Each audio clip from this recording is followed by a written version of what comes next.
Thank you, Madam Chair. First, I would like to thank the board members for the opportunity to be here tonight. It's truly an honor to be chosen as a finalist.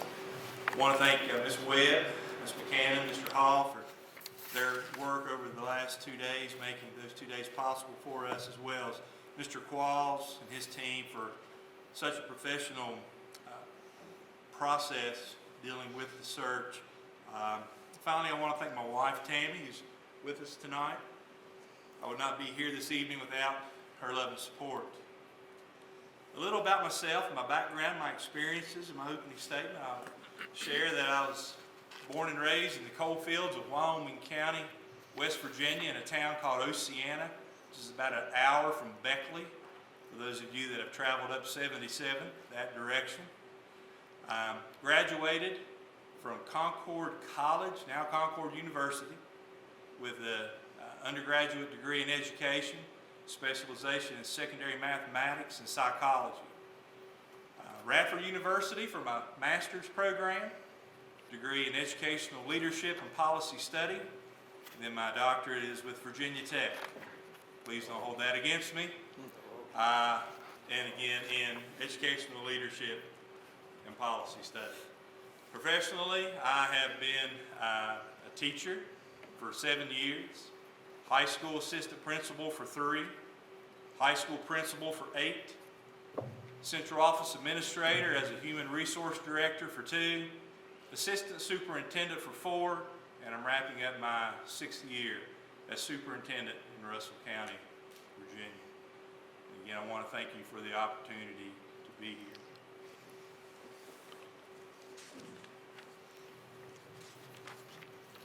Okay, we'll begin. Go ahead. Dr. Brown, this is a two-part question. Number one, what motivated you to apply for Hamilton County Director? And what special skill sets do you think you have that sets you apart from the other 2 candidates that can be used to help our students to perform at a higher level? Thank you, sir. First of all, why? There's 3 points that encapsulate that answer. First, an opportunity for professional growth. I've worked in the first 18 years in Giles County, Virginia, then Pulaski County, a larger school division, Russell County, more responsibility as the superintendent, and Hamlin County is just an incredible opportunity for professional development and growth with a school division that has 10,000 students. So it was a challenge, and I'm looking forward to that opportunity. Secondly, when it comes to why I want to come to Hamlin County, I guess there's a personal reason as well. I'm very familiar with the area. Travel down this way about every weekend. My mom lives in Seymour, and I lost my stepfather in November of 2020 to COVID-related double pneumonia, and I want to get closer to my mother, to be again near her, help her, and so forth. And then thirdly, again, back to Hamlin County, just incredible community. When you look at the growth potential, the industry that we're dealing with, the dedication of the stakeholders, the parents, the business leaders, it's really incredible. Hamlin County sits 17th in the state of Tennessee for teacher salaries. That's a powerful statistic, because when you look at that, that says that the taxpayers are dedicated, the leaders are dedicated, and the stakeholders support those leaders in the dedication to our school division. So those are the 3 things that encapsulate why. What skill sets do I bring?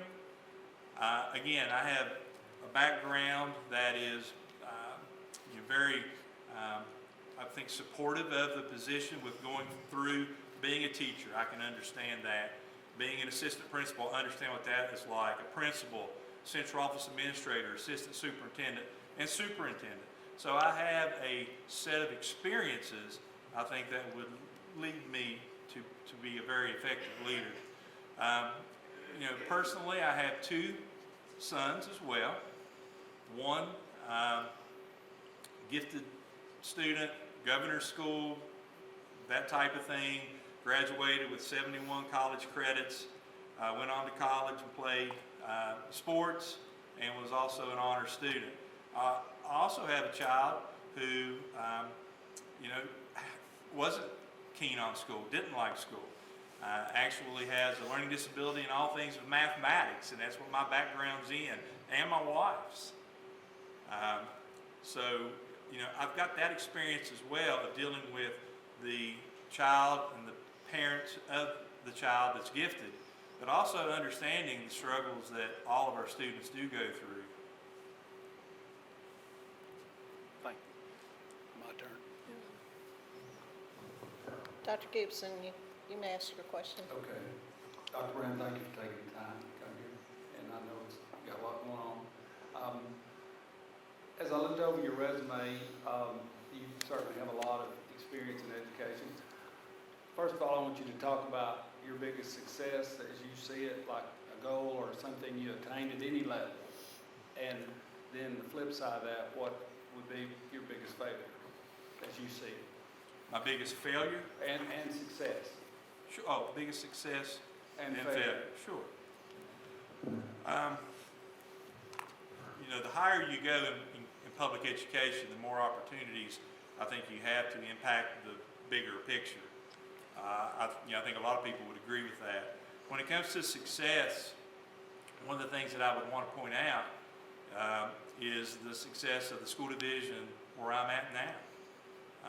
Russell County Public Schools, about 20 minutes on the other side of the Virginia line, a school division that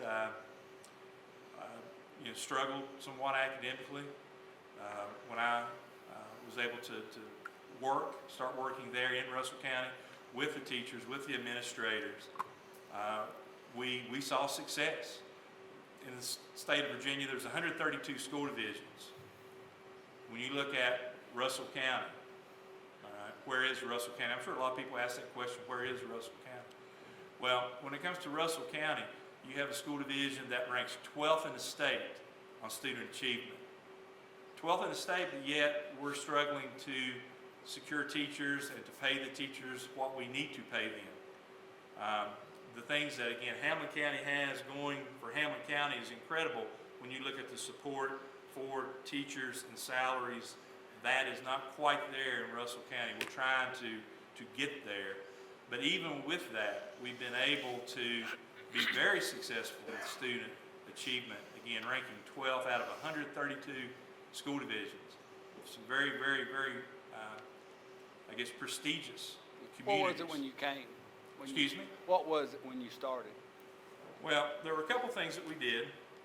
One of the things that we did was we sat down and we looked at... what rank? Where were you the rank? Oh, I apologize. Yeah, we don't have a lot of time. I understand. Before I came, they were in the 50s, somewhere in that ballpark. But again, we're 12th, and we've been 12th for the last. Again, we've been frozen. All school divisions have been frozen as far as achievement goes. But again, we've been 12th. We were 12th for now 4 years.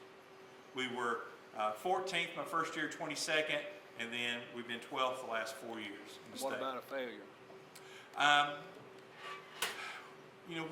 When it comes to disappointments, again, I look at the position I'm in now.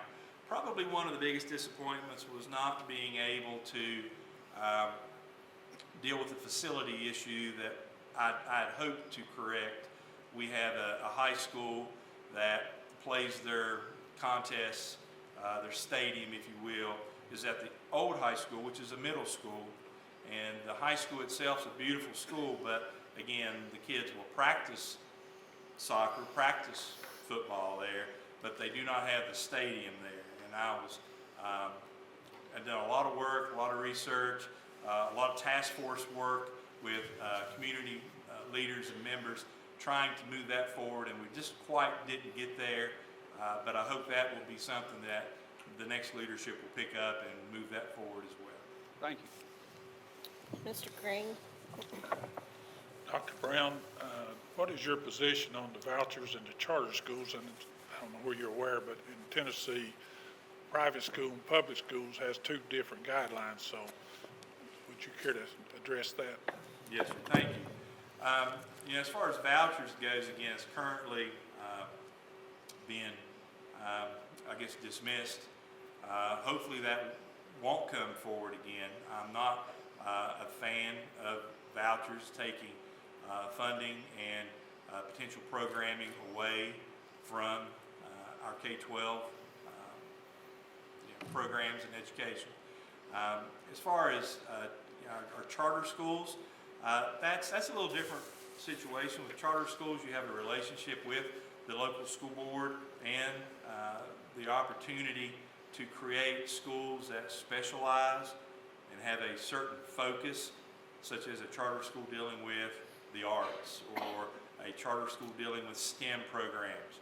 I'm very open to that discussion, but I have to be honest with you, my heart is with K-12 education and taking care of our students. In my opinion, the vouchers are here, so. Excuse me? I think the vouchers are here for us to deal with, and I think we're going to have to put the private and the public school, if we can, work to try to put it on the same playing ground, and be my opinion, through the legislature. Well, again, when it comes to vouchers, I'm one of, if we have to work with those individuals that want these ideas of privatizing school, if we have to do that, again, that's something we'll have to do. But I'm not very supportive at all of the idea of I voucher agree, but- programs. Right. Dr. Brown, welcome to Hamilton County. Thank you. I have a question that relates to our survey that we conducted in the community. Our public survey indicated that more than 50% of responses listed academic growth as the #1 priority in the next 5 years. What would be your plans for Hamilton County students to perform at a higher level? Well, first of all, I would say that the success that Hamilton County has seen over the last few years is remarkable. 92nd in the state 5 years ago as far as growth measure is concerned, and now Hamilton County is ranked 59th, which is a wonderful, wonderful improvement. So there's a lot of good things going on. My thought process would be I would want to, again, as you looked at my resume, I believe in collaboration. I want to get teachers, administrators together in what we call a task force, and we sit down and we talk about the issues. Do I have all the answers? Absolutely not. Do I have a pretty good idea maybe on how to move forward? Yep, hopefully, probably so. But I want to hear from our teachers and our administrators. That was one of the questions we had yesterday morning. I'm very much a bottom-up type of leader. Again, first of all, I'm not afraid to make a decision. I can promise you that. But a lot of times decisions are made for us from Nashville. We get that directive. They didn't ask our opinion or how we wanted to do it. They tell us both of those things. So we have to do those things, implement those things. When it comes to things that we do have the power to look at how we implement, those are things that I definitely would want to get a task force together. And we did that about month 8 of my first year. We put together a task force because in my process of going around and listening to our stakeholders, our teachers, one of the things that I heard was we just have too much standardized testing. We have required standardized testing that we have to do through the state, absolutely. But we also have our own programming that we've added in order to help guide remediation prior to students taking those state assessments, benchmark testing and so forth. And sometimes you have these things, again, that become in conflict. We had a situation where we were giving an assessment on a Tuesday, and the following Thursday we were giving another assessment from a different provider, which was basically the same content. So the teacher said that was a problem. We listened. We went back and evaluated that and looked to see how that happens. And once that was evaluated, 2 weeks later, we made the decision with the new school year that we were going to reduce standardized testing. We did that by 20%. When it comes to growth and improvement, you know, there's two things that are going to hit every school system. It doesn't matter if you're in Virginia, if you're in Tennessee, if you're in Oklahoma, it doesn't matter. There's going to be two big things that we're going to have to get our head around real quick, and that is chronic absenteeism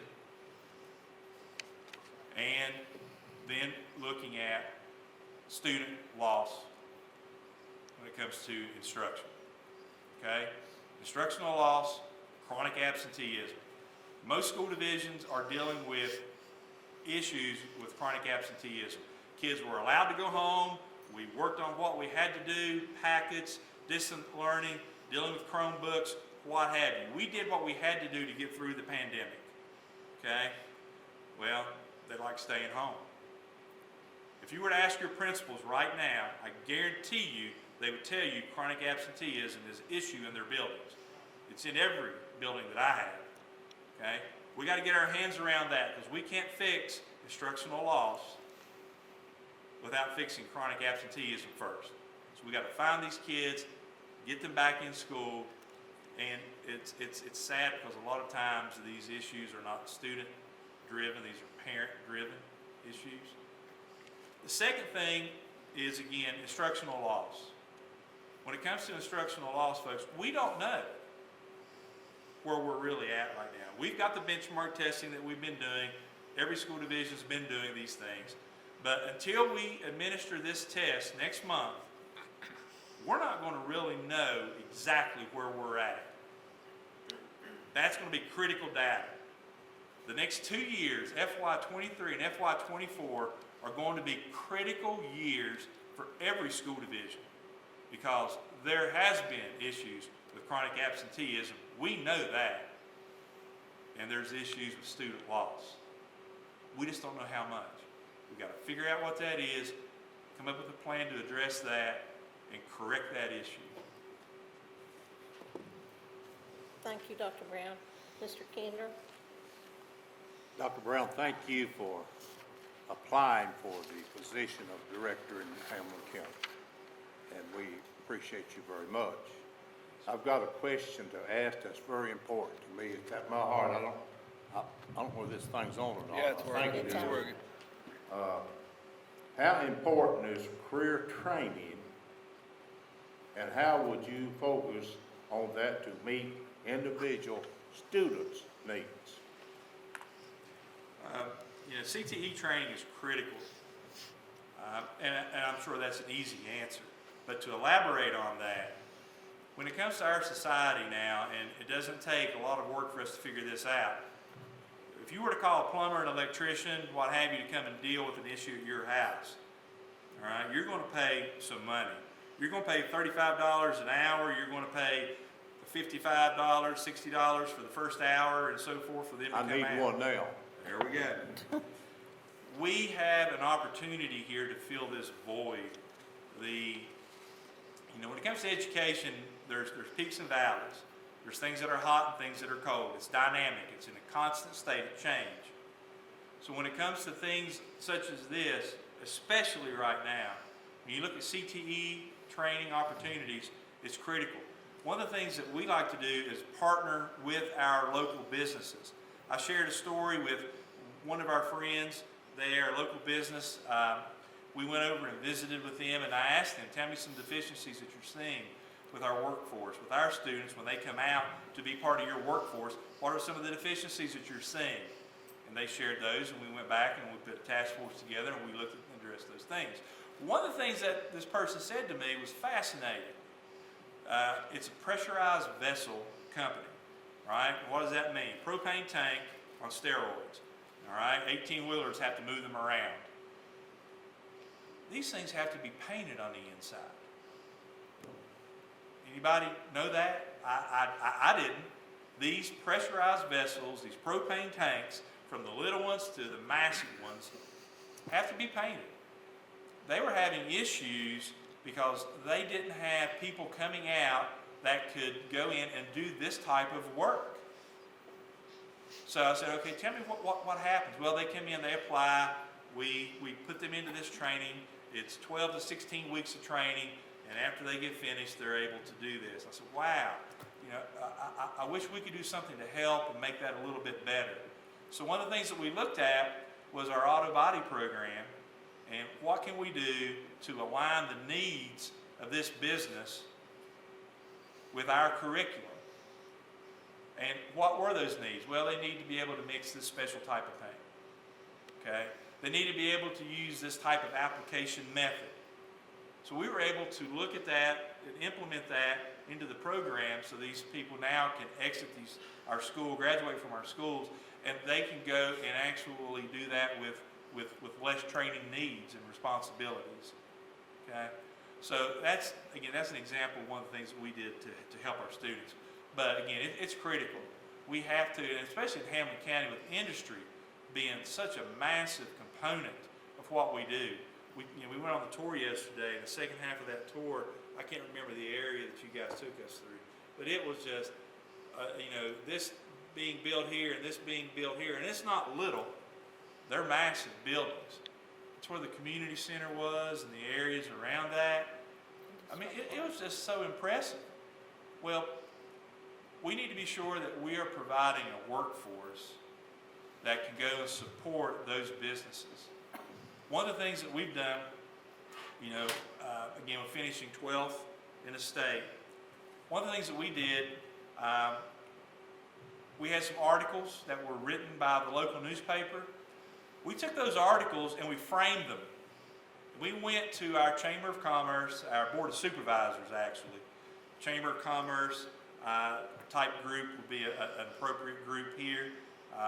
Also the county commissioners, the county mayor. And we gave them framed copies of the front page of this paper where we talked about how we have competed within the state of Virginia for achievement, 12 out of 132 school divisions. And we said, please take this and put this in the conference room you use when you bring businesses in.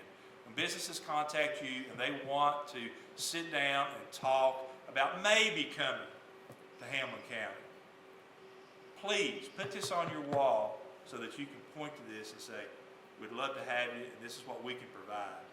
We've got a workforce that is strong, educated, and they can help your business. Thank you. Ms. Son, we're ready for your question. Good evening, Dr. Brown. Eve? My question is, some schools may have a teacher retention issue. How would you determine if a school has an issue, and how would you address that issue?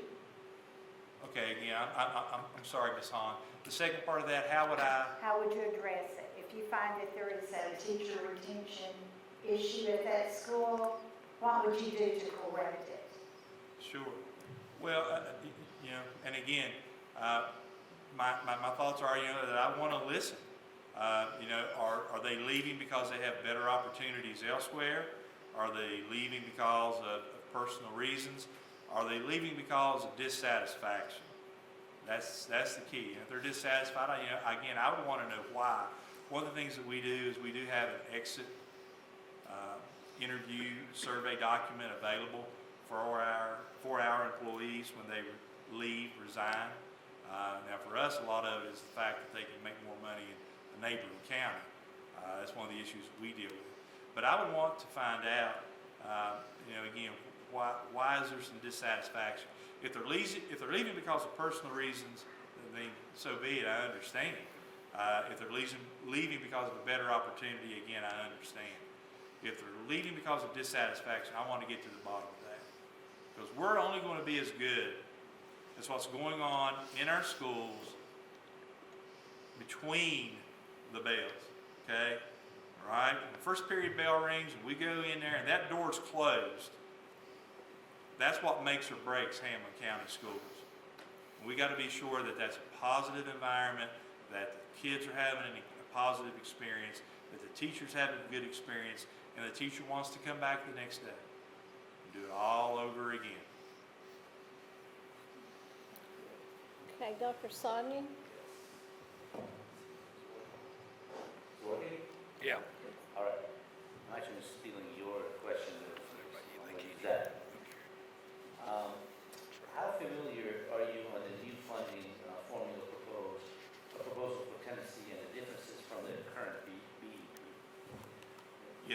Thank you. When it comes to the funding, again, Tennessee is doing some landmark work in reconstructing the formula with the Tennessee Investment in Student Achievement, the TISA Act. You're looking at potentially another $1 billion being piped into K-12 education. Now, what part of that is going to be Hamlin County's? Again, let's get to the point that legislation goes through and moves forward. But when you look at the new program, to me, it aligns a lot with what I deal with in Virginia. There's a lot of alignment there with the Basic Education Plan program, the BEP. It's very complex. There's a lot of components to it. With this Tennessee investment in student achievement, you're looking at, again, some consolidation of a lot of ideas. But the main thing is you're looking at an increase for FY24 will be the first year of it, an increase of again $1 billion, which is roughly 16-17% increase. Hopefully, we'll see that type of again investment in Hampton County from the state. Just so that I think one of the things that we always talk about is throwing money at things don't always pan out. It's not always just throwing money at something and thinking that it's going to get better, right? Have you looked at specific parts in our curriculum or anything that you think could benefit from more attention or not? Sure. Every school division has a different set of needs when it comes to the uniquenesses of their student body. When you look at the program, the new program that we're looking at for FY23, the new funding program, you're looking at a base of $6,860 per student, and then you're going to have add-ons, weights that are added to that. If a student is special needs, if a student is homeless, there's these add-on components that they call weights, and these will be additional funds that will go to our school division. So where we have deficiencies now, that will be an opportunity for us to better address those deficiencies. Instead of us having a situation where we're evaluating and trying to figure out, we'll be able to evaluate and then have funding available to address those needs. And those funds will be targeted. Well, that concludes our first round of questioning, and just to let you know, we're around 33 minutes, so just want you to know so you'll have adequate time to answer the other questions. We'll return to Mr. Grigsby. In your position, or any leadership position, you have to make difficult decisions regarding personnel. It's just part of the job. Share with us a particular incident that you had to handle, and how did you come to your decision? When I arrived in Russell County, the structure of the central office was, in my view, somewhat fragmented. I felt that we could better support our students with some reorganization. And with that reorganization, I had an individual, a central office administrator that I chose to reassign to a principal's position. And that of course is a difficult decision. Now that wasn't due of any poor decisions on their part. It wasn't performance-based per se, but it was a difficult decision because there wasn't things there for me to specifically address. So what I wanted to do was I wanted to reorganize the central office and have a dedicated person for curriculum and instruction. We did not have that at the time. We had two people that took pieces of this, and they also had other responsibilities, which is very common in smaller school divisions. So what we did was we reevaluated the assignments of the staff, and I reorganized without adding staff to my central office. And with that, I was able to create a dedicated person for curriculum and instruction. And as I've shared, I believe the benefits of that have been fruitful for Russell County. Now, as far as employees that are making poor decisions, the key thing that I emphasize to my Director of Human Resources, who's my Assistant Superintendent, and all of my leaders, and my principals, when a person is making poor decisions, they're not doing what they need to do, there's a performance issue, then we need to be open and communicate that. We need to look at improvement plans and so forth if need be. But the key thing that I want when it's all said and done is I don't want that employee to look at us and say, you didn't do something right, being me and my team. I want to be sure. One of the things that I harp on with my administrators is when we have to deal with an issue with an employee, I want to be sure that it's about the decisions the employee has made and not about the decisions that we've made and how we handle that. So, have we made difficult decisions? Absolutely, when it comes to personnel. Some, again, are no necessarily fault of the person, as I shared with the central office reorganization, but have we released teachers due to poor performance? Absolutely. Have I done that with a clear conscience? Yes. And that's something that I will take care of. That's something that comes to my desk, dealing with the dismissal or non-renewal of a contract. That's something that I will get involved with and I will handle. And I will be sure that it's not about us, it's about what the employee chose to do or not to do. Thank you. We have Dr. Gibson. Yes. If you were chosen off this job, are you serious about taking it? And number two, are you familiar with some of the challenges that this board was disappointed in the last director? And what are your proposed plan, your entry plan, if you could took the job? Thank you. Yes, sir, I'm serious about the position, absolutely. Again, as I shared earlier, on the surface, there's not anything broken right now, but there's always room for improvement. One of the things that I speak a lot about is change. We're in a constant state of change. Education is dynamic. What we did last year may not work this year. Things that we were considering last year but said no to, maybe those are things this year we do need to consider. So the key thing is we need to be sure that we're open to change. One of the things, again, that I would want to do is engage my stakeholders. I want to talk to the teachers. I want to talk to the administrators. I want to create a task force. We do a lot of task force work in Russell County, a lot. And again, I want people to feel that their voice is heard. And again, even if we don't necessarily agree, I want them to be sure that they understand that I've heard what they have had to say.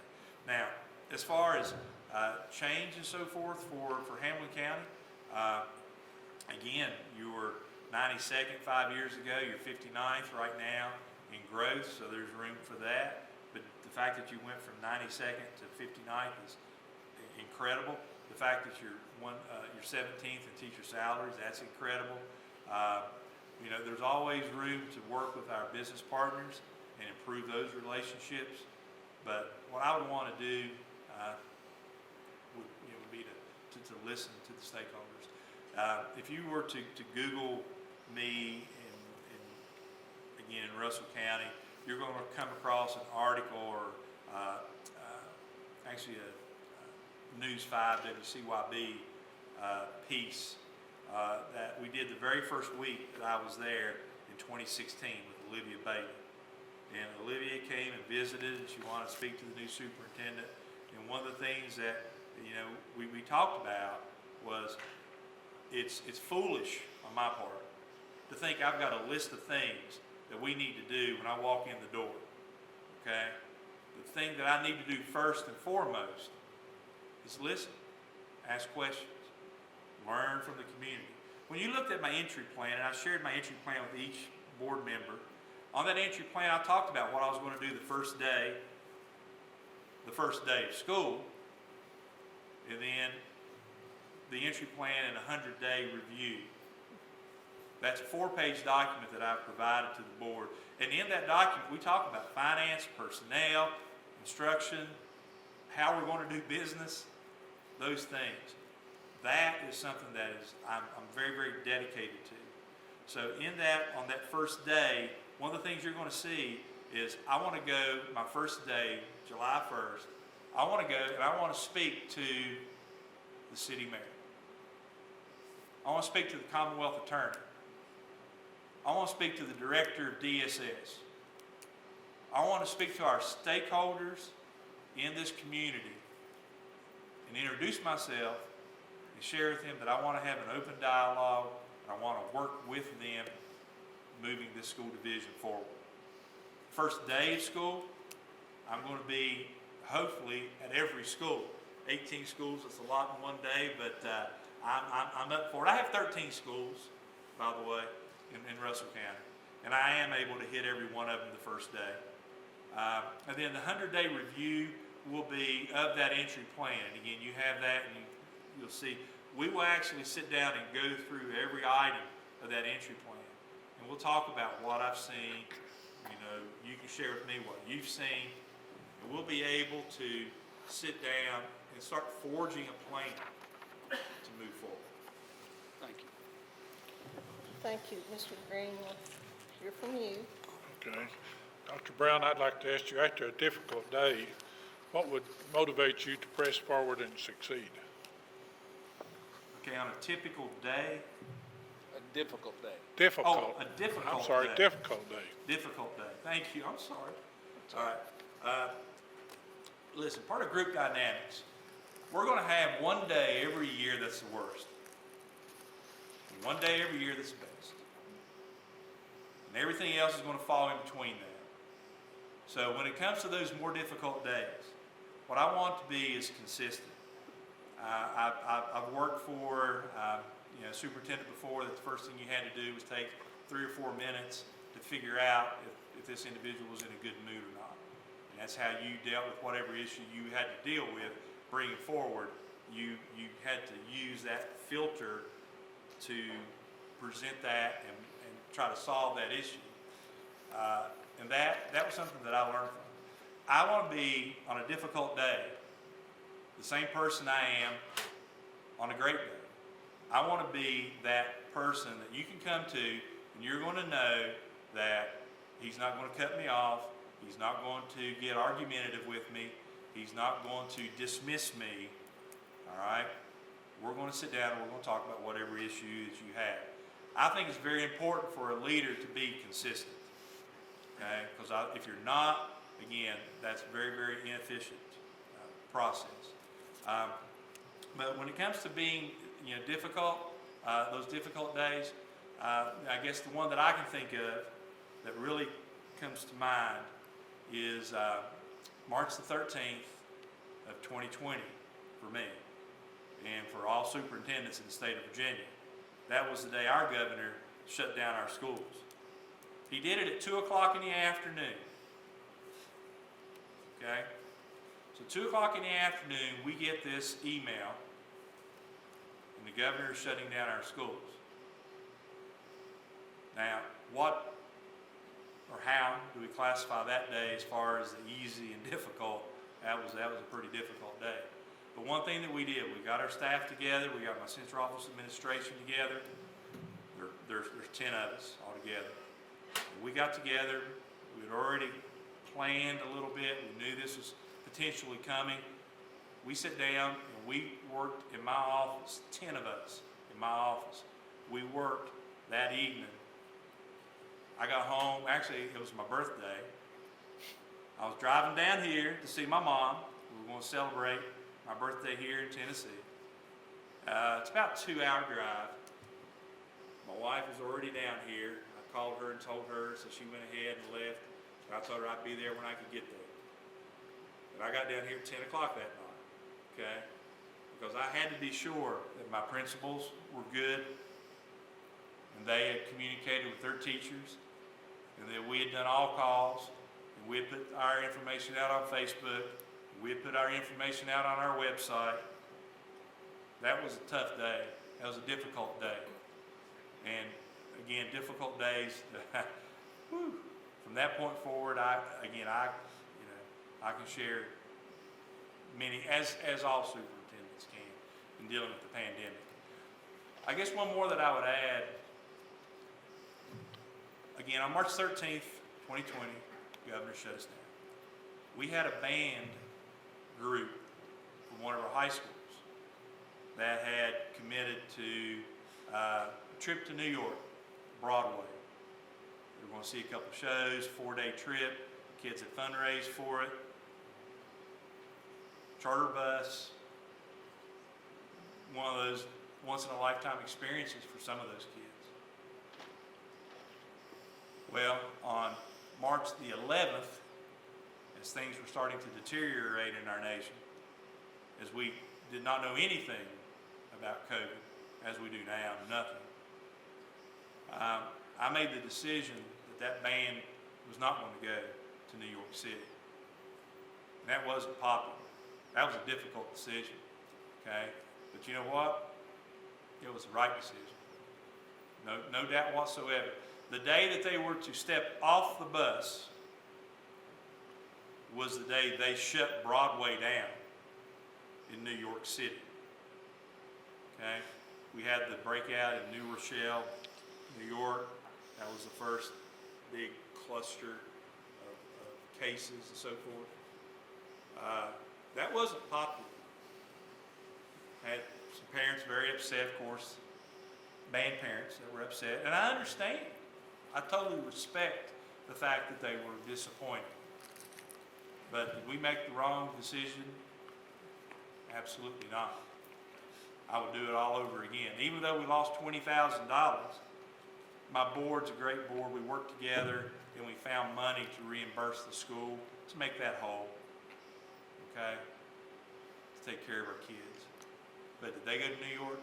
Absolutely not. I can't imagine my band getting off that bus in New York City. They've shut down Broadway, they've shut down everything. So that was a difficult day. Dr. Brown, share with the board a notable achievement. I know that you mentioned several. Can you take a look at that from a professional and a personal standpoint? Okay, say that again, Madam Chair, I'm sorry. That's okay. Share with the board a notable achievement, can be personal and professional. I know that you've alluded to some of the professional achievements. Maybe if there's something that you haven't mentioned and a personal achievement. I guess professionally, one of the things that, again, we're talking about me, okay, personally, and then you're also wanting something on the school side as well. Okay, on the school side, one of the things that I haven't spoke about was our one-to-one initiative. When I came to Russell County, we had Chromebooks for our students in our high schools in grades 9 through 12. Our high schools are 8 through 12 in Russell County. 9 through 12, those kids had Chromebooks. There's two big things that I believe in when it comes to instruction. One is engaging students at the level they need to be engaged at, they want to be engaged at. And the second one is Bloom's taxonomy and being sure that we're teaching to the right level of Bloom's. Two critical things. When it comes to the Chromebooks and the technology, let's just be honest. Can anyone argue that our kids love technology? I've got a 4-year-old granddaughter who grabs her mother's phone and is watching Paw Patrol, in literally 45 seconds. 4 years old, and I'm being honest with you. I'm not exaggerating. It's just incredible. Kids are not scared of technology. Well, one of the things that we looked at in regards to these two things that I thought were very important, student engagement in this case, was the ability for our students to use technology. So, after the first year, we increased our one-to-one initiative to include our 8th grade. The next year, 6th and 7th, then 4th and 5th, and today, every child in Russell County, kindergarten, pre-K, they have iPads. Okay, but every kid in Russell County has their own device, and I know Hamlin County does as well. okay? But they have their own device. Now, there's more that goes with that than just handing the kid the device. You got two other things that go with that: infrastructure development. You got to have access points. You got to have the fiber backbone that's coming through the school system large enough to have the capacity to handle that. Because we go from 4 grade levels having this technology to 5 to 7 to the entire school division. Well, when those computers hook up to those access points to our internet, we got to be sure we got the capacity or they drop. Okay, they're lost. So we went from 300 meg to 2 gig, which is a multiplier of 6. So we went from our entry level, me entering the position of Russell County, we went 6 times as large with the capacity of our internet. Then 2 years later, we go from 2 gig to 10 gig. So right now, in our schools, embedded in Southwest Virginia, those schools are humming. All right? Fiber internet is going to those schools 30 times the size it was 5 years ago. So that's, again, to me, a very important thing.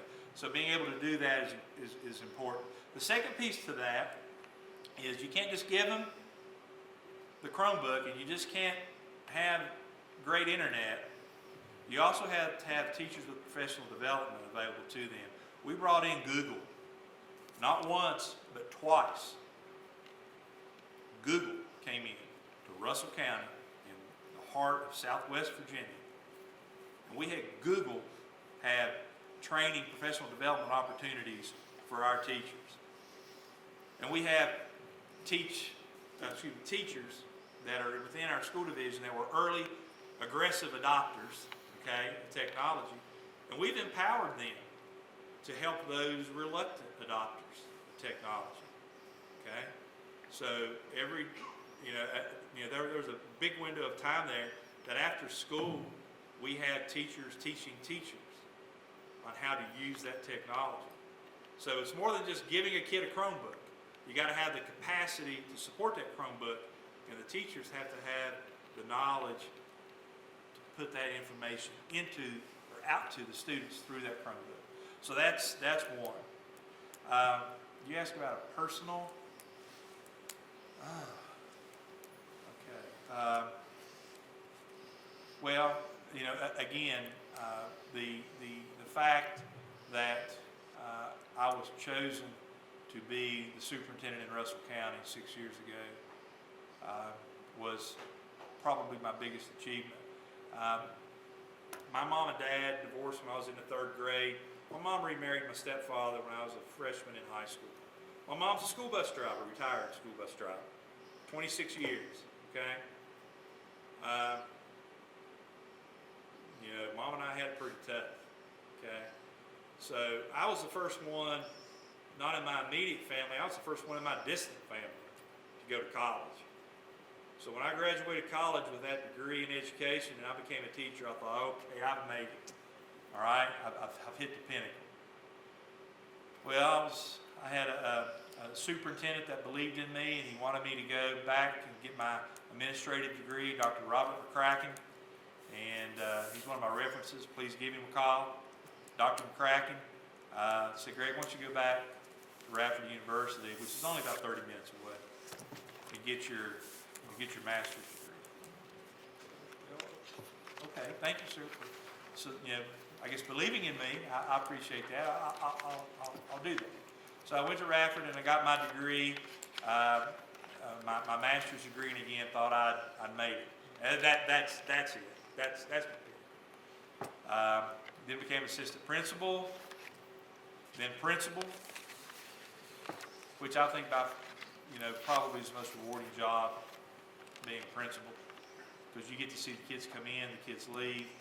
2 years, 3 years, 5 years later, and you see that growth, and you have that engagement with them.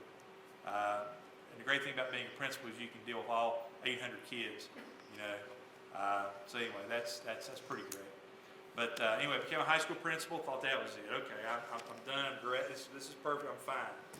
Okay, 18 years in, and I'm a high school principal, doing well. Then an opportunity came for me to pursue my doctorate. Wow, okay. I hadn't thought about that, so I'll give it a shot. And it's funny, I can talk about the experiences here, but you have a room. I interviewed and was chosen for the course, the class, the program, and I was over at Virginia Tech, and they had this big room, and there's about 16 of us in there. Most were principals, a few central office administrators, okay? And again, we went through graduate programs getting our master's, so we knew what coursework looked like. We kept talking about that daggone dissertation, okay? Kept talking about it, kept talking about it, kept talking about it. We would get on a topic, we would always turn it back to that dissertation. Well, we have a gentleman there at Tech who's just an incredible expert in school law.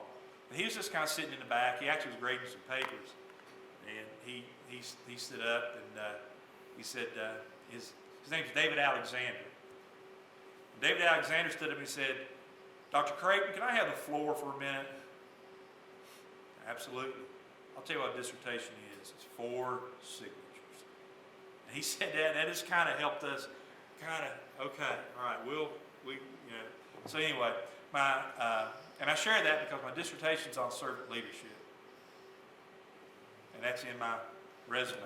And I'm a firm believer in it. I speak to graduate programs about servant leadership. But again, that's big. But to finish my story, to answer your question, I completed my doctorate.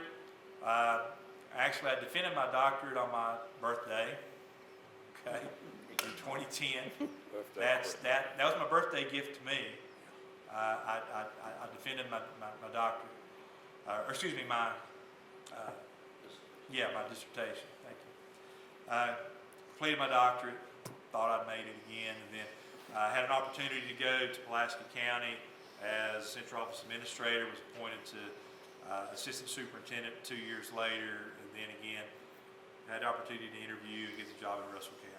So this would be my new pinnacle, and to be honest with you, this is probably going to be my last. This is where I want to end my career, serving Hampton County.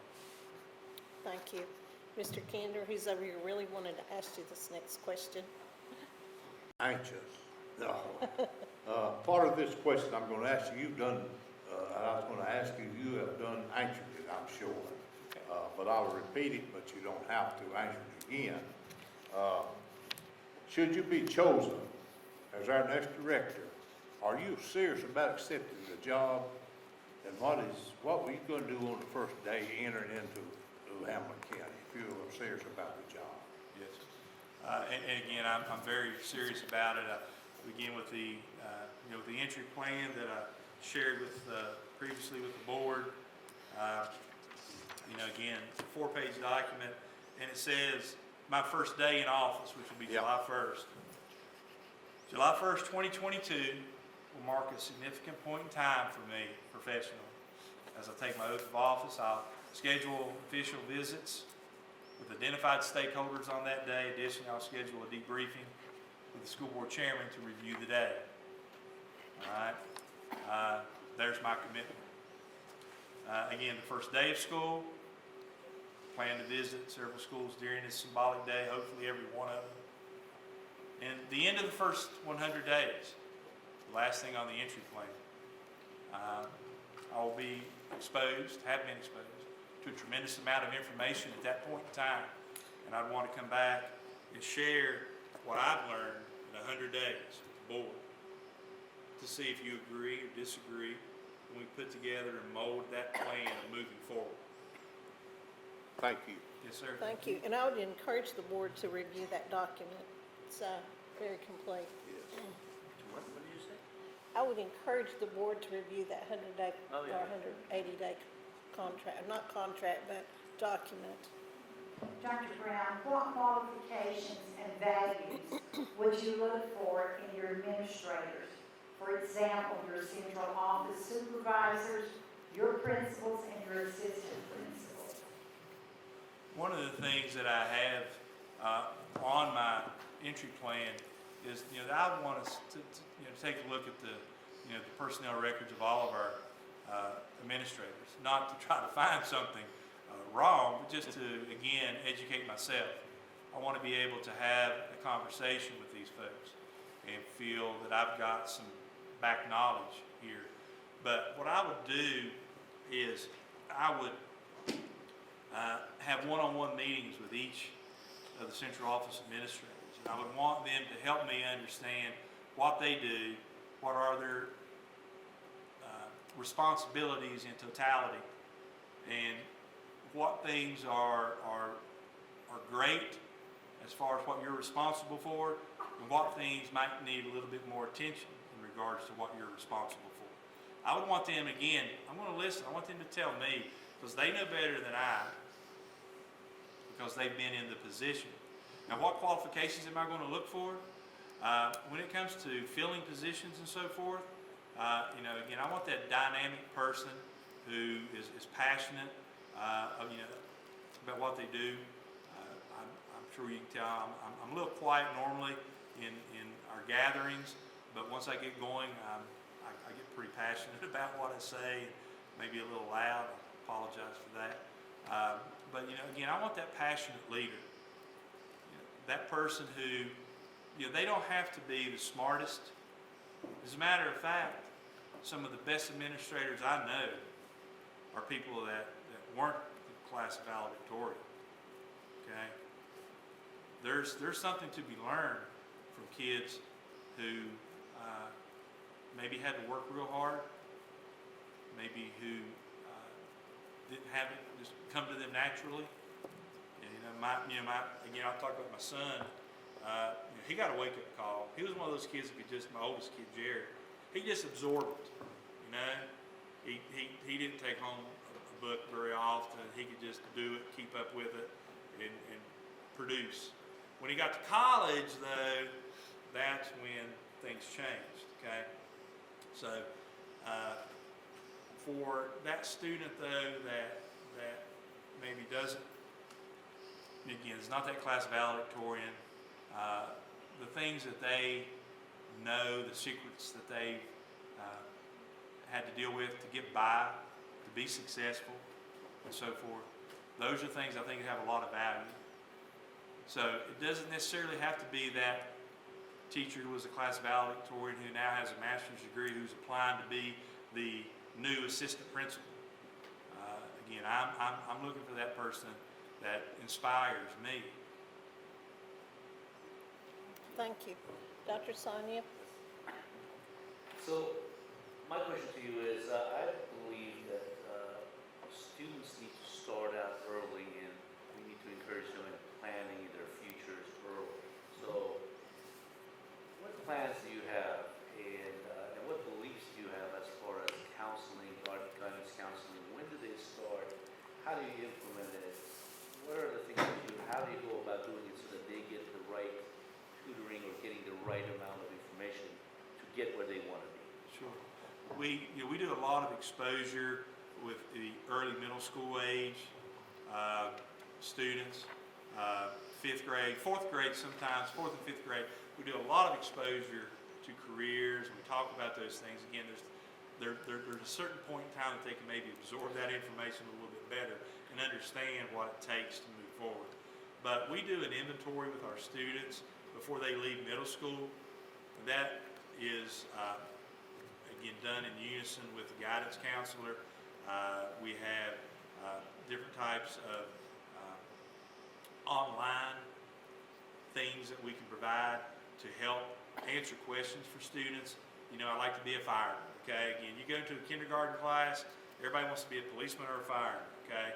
Okay, well, let's talk about that. Well, those things get a little bit more widespread as the kids get older, and we need to be able to provide them that information. As I share, my youngest son is a electrical lineman, okay? Where'd that come from? okay? But it's perfect for him. It worked out for him. It's perfect for him. So what we do is we have early exposure, and then what we do is an inventory. And with that inventory is evaluated every year that child is in high school. And we talk to that student. We bring in outside professionals to share. We bring in our business partners to talk about what they do, what is needed for their business, their industry when it comes to the students. So we try to start that early.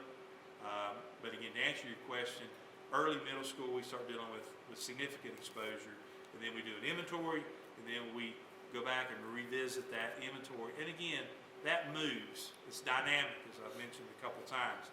These things change. And a student may start out on this path, and they may end up doing this. And I hate to say it, but sometimes we have to nudge the student in that direction, whether it be something along the lines of we don't have any more room in welding. Would you be interested in building trades or plumbing or again, electricity, those types of things. So sometimes those are our fault, but again, we try to be sure that we are going back and revisiting and having those discussions with the parent, with the student and the parent.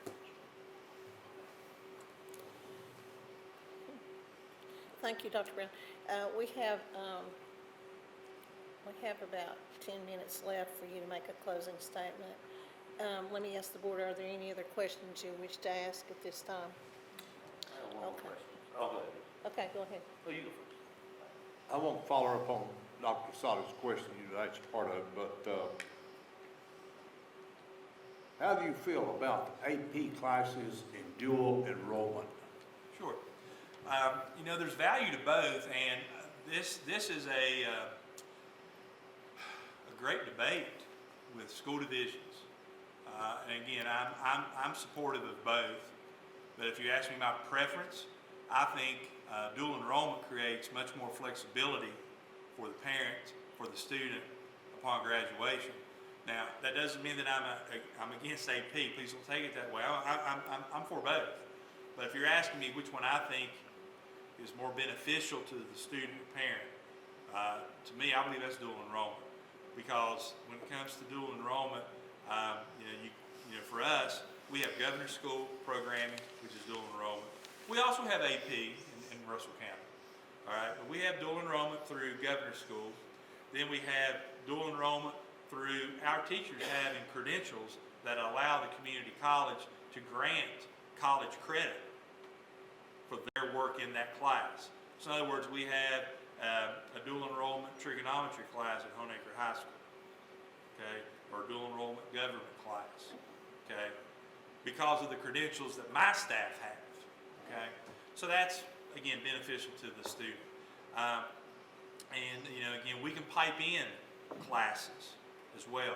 If someone really wants to take, name it, Latin, which we don't offer, but they really want to take it, we can find it through a relationship that we have with Virtual Virginia and dual enrollment opportunities, possibly through community college.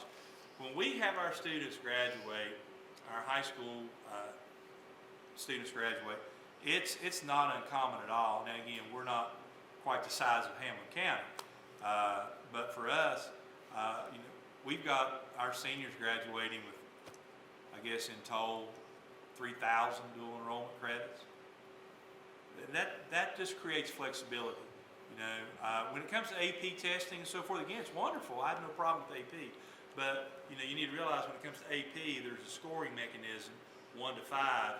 And, 5, you'll probably get dual enrollment credit for it. So there is some overlap. But in the same breath, if you score 4, maybe, possibly. You score 3, unlikely. You're not going to get dual enrollment credit. It's just going to be another high school class that was very rigorous. Okay? And again, 1s and 2s. Again, those Thank scores don't. Yes, sir. Just a Dr. quick question. Sure. This is my ignorance. I don't know how the funding for the school system works in Virginia. Do you Sure. have to go in front of a county body or anything to Yeah. ask for money? Is it the same way? I mean, you have a lot of experience with Yeah. that, so going in front of the county. That's a great question, sir. Thank you. There is a tremendous amount of alignment. And again, Dr. Perry could probably speak to this as well. I have a county administrator, that's the city mayor, okay? I have a board of supervisors, and that's your county commissioners. The only thing that's different is the name, okay? That's the only difference in it. But basically, yeah, we will go before our board of supervisors, county commissioners, and say, okay, this is where we're at. This is what we're wanting to do. Here's some new ideas, okay? Here's what the state's going to give us. This is what you gave us last year. Are you open to a discussion about an additional $250,000 this year? And I would think that's probably a fairly aligned conversation that you would have with the county commissioners. So as far as the responsibilities go, in the state of Virginia, you have what's called the Local Composite Index, the LCI, and it is a mechanism, and this is very similar to the Basic Education Plan program. You have based on your ability to fund your own school division, your ability to pay your own bill. The LCI takes into account various measures of taxes and when that and sales, and they create a percentage or a ratio. And for us, we have one of the lowest ratios because we have one of the poorest counties. Okay, for us, 23% of the total bill to operate our school division falls to our county commissioners. Okay, now there are some school divisions in the state that locally it has to be funded at 80%. Okay, we got some big boys in Virginia. Fairfax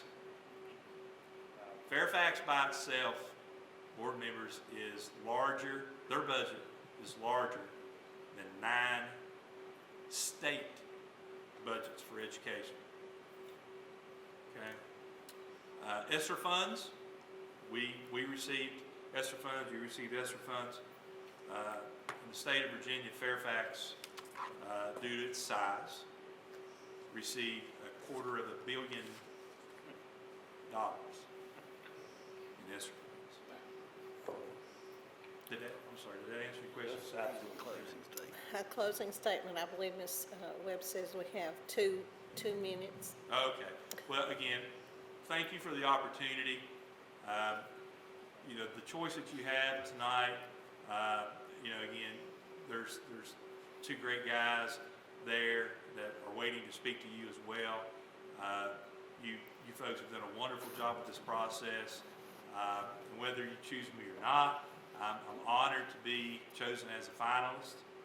The process again was incredible, and Mr. Qualls did an outstanding job. He and his team getting us to this point. But I want to thank you for your hospitality, the opportunity to work with you, and again, it's been an incredible experience. Thank you for your time.